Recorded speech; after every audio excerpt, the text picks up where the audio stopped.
While walking towards town to get supplies, they're ambushed by Spanish soldiers, and though the Buccaneers try to fight back, it is a massacre.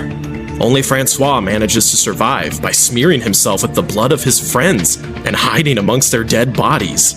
When the Spanish soldiers leave, Francois crawls out from under the lifeless bodies of his friends, and he turns to look at their mangled and contorted remains. The only people who had ever shown him kindness were all dead, and in this moment, something inside Francois snaps. The world had been nothing but cruel to him, and now he will return the favor.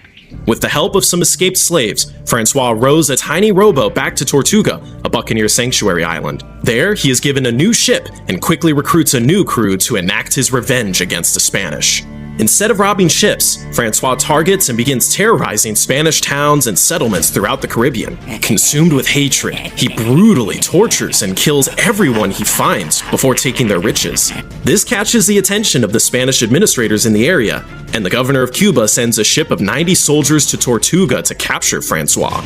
This expedition ends in complete disaster as Francois and his buccaneers capture the crew. As the bound Spanish soldiers are brought onto his ship and lined up, Francois stares with hate in his eyes and menacingly sharpens his sword.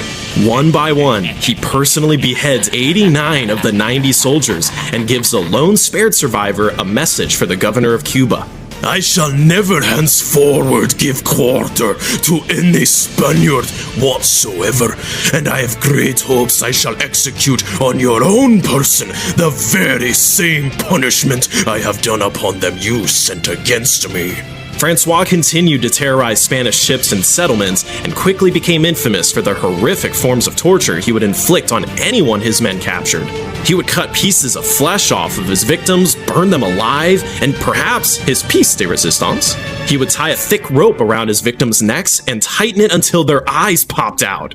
He took no prisoners, preferring to torture and kill everyone he encountered, leaving just one survivor each time to tell the tale.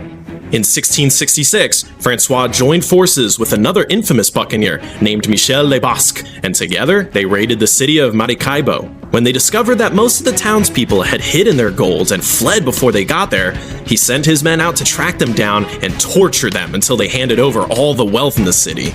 They then moved on to the town of Gibraltar, where despite being outnumbered, they massacred its entire garrison. They take the townspeople hostage and announce to the Spanish officials that they're holding the city ransom. This ransom is quickly paid, which annoys Francois, so he ransacks the city anyway. In his final act on this particular expedition, he plunders the native fishing villages in the area and sets their huts on fire, which seems completely unnecessary since they weren't even Spanish, but